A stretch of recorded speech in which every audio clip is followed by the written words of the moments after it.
Dios bendiga. Seguimos la lectura comprensiva. Estamos en el libro de Lucas, capítulo 22. Vamos a leer del verso 47 al 59. Lucas 22, 47 al 53, perdón. 47 al verso 53. Esta sección que habla sobre el arresto de Jesús, vamos a leer. Ahí arriba ven algunas referencias en otros evangelios a este mismo acontecimiento. Vamos a leerlo y dice así: mientras él aún hablaba, se presentó una turba. Una turba es un grupo de personas que se presenta como de manera, vamos a decir, un poco airada, ¿verdad?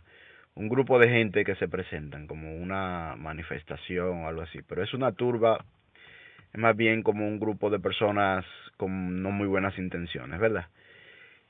Y el que se llamaba Judas, uno de los 12, iba al frente de ellos, o sea, los iba dirigiendo, y se acercó hasta Jesús para besarle. Entonces Jesús le dijo: Judas, ¿con un beso entregas al Hijo del Hombre?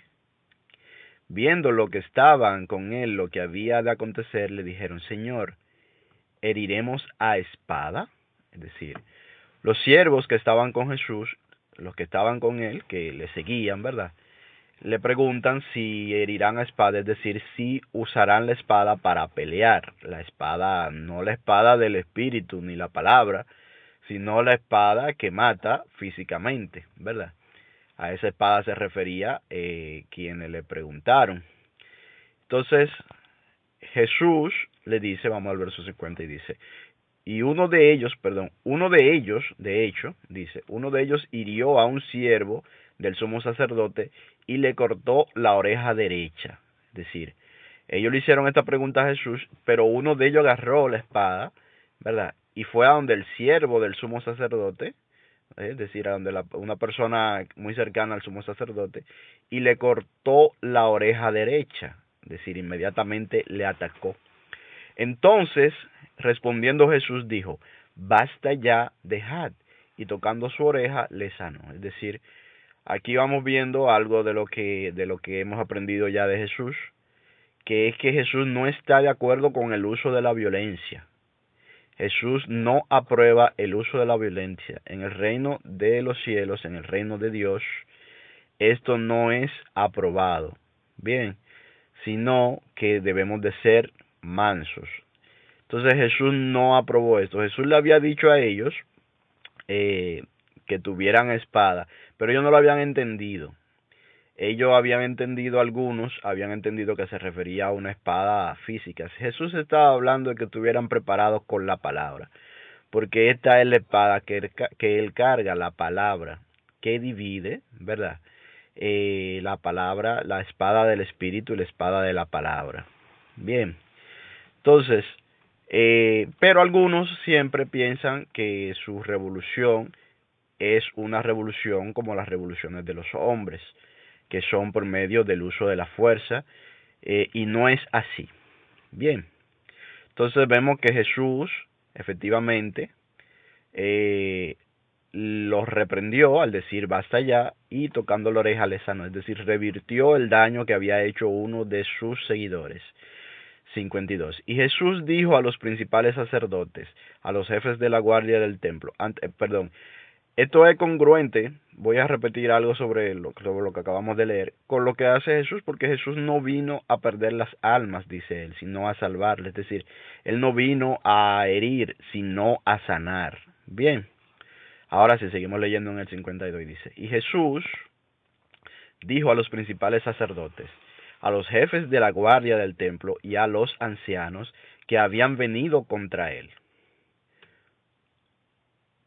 como contra un ladrón habéis salido con espada y palos, habiendo estado con vosotros cada día en el templo, no extendisteis las manos contra mí, mas esta es vuestra hora y la potestad de las tinieblas.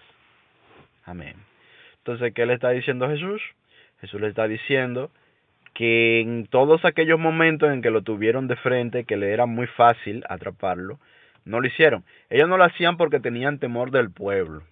Bien, porque evidentemente Jesús no exhibía ninguna cosa de violencia, pero ellos tenían temor del pueblo, de que pasara algo como lo que pasó con este siervo, ¿verdad? Que confundido y no habiendo entendido completamente el mensaje de Cristo, utilizó su espada para pelear, porque pensaba que se trataba de una pelea en lo físico y no de lo que es realmente, que es una lucha espiritual.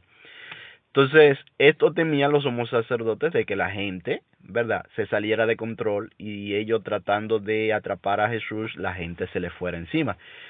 Pero esta es la hora, dice el Señor.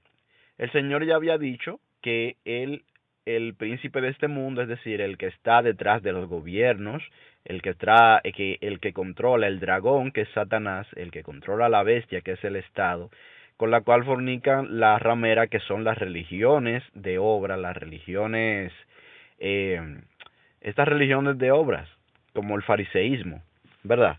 Y como el saduceísmo, que son los que están viniendo con la autoridad que les confiere la bestia, es decir, el Estado, eh, que viene por Satanás, ¿verdad?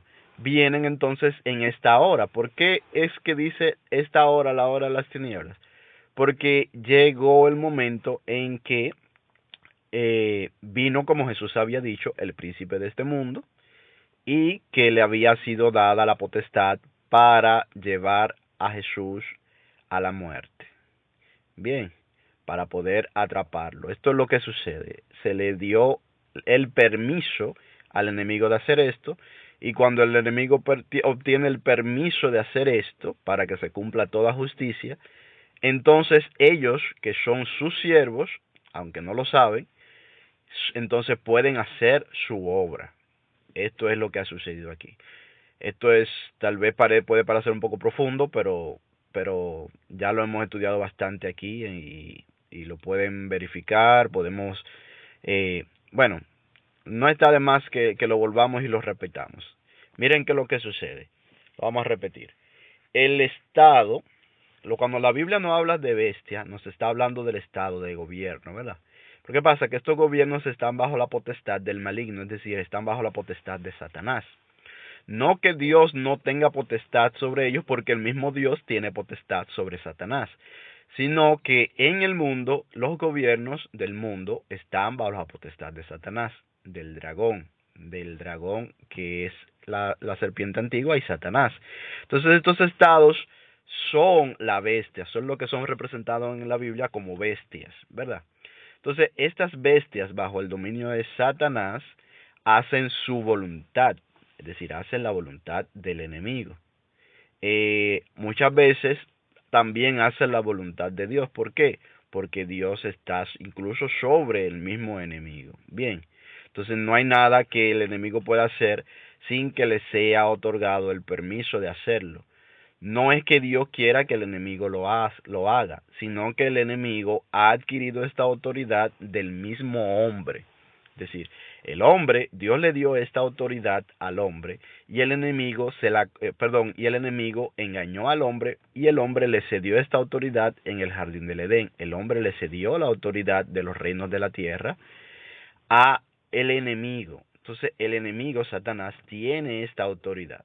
Bien, que está aún así regulada y limitada por Dios por su misericordia.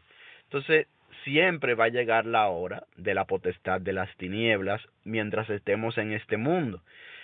Llegó la hora de la potestad de las tinieblas para que se cumpla toda justicia. Y Jesús lo está anunciando. Por eso ya le había dicho, ya viene el príncipe de este mundo y no hay nada de él en mí.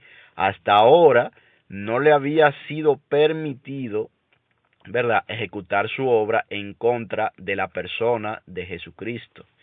No le había sido permitido hasta ahora porque, como Jesucristo muchas veces dice, no había llegado su hora, no había llegado esta hora, la hora de la potestad de las tinieblas, la hora en que se le reconociera la potestad a las tinieblas incluso sobre el cuerpo del mismo Cristo, porque es un cuerpo humano, es un cuerpo de hombre, ¿verdad? Entonces, eso es lo que está sucediendo y a eso es a lo que Jesús se está refiriendo. Entonces, ellos evidentemente no lo atraparon. ¿Por qué no lo atraparon? Porque no podían, porque no le había sido dada esa potestad, no le había sido todavía permitido ejecutar su obra al enemigo, que es el que estaba controlando a esta religión, que es ramera, que está, y a este estado, que es la bestia. Entonces, esto es lo que sucede. Por eso dice, vamos a leerlo ahora de nuevo y ahora tú lo vas a entender, o eso espero. Jesús dijo a los principales sacerdotes, a los jefes de la guardia del templo y a los ancianos que habían venido contra él: como contra un ladrón habéis salido con espadas y palos, ¿verdad? Es decir, ustedes realmente nunca necesitaron violencia para atraparme. No se trata de las armas que usen. No me iban a poder atrapar hasta que no fuera dada la potestad de las tinieblas. Efectivamente vimos como en ocasiones Jesús como que se desvanecía entre ellos y no lo podían atrapar porque no había llegado esta hora. Y dice, habiendo estado con vosotros cada día en el templo, no extendisteis las manos contra mí, mas esta es vuestra hora y la potestad de las tinieblas. A esto es lo que Jesús se refiere. Llegó la hora de la potestad de las tinieblas y es la hora en la cual puede ser ejecutada la obra de quien los controla a ellos, que es el enemigo, Satanás. Entonces, espero que esto haya sido entendido. Dios le bendiga mucho, que sea de mucho provecho y seguimos con estos estudios.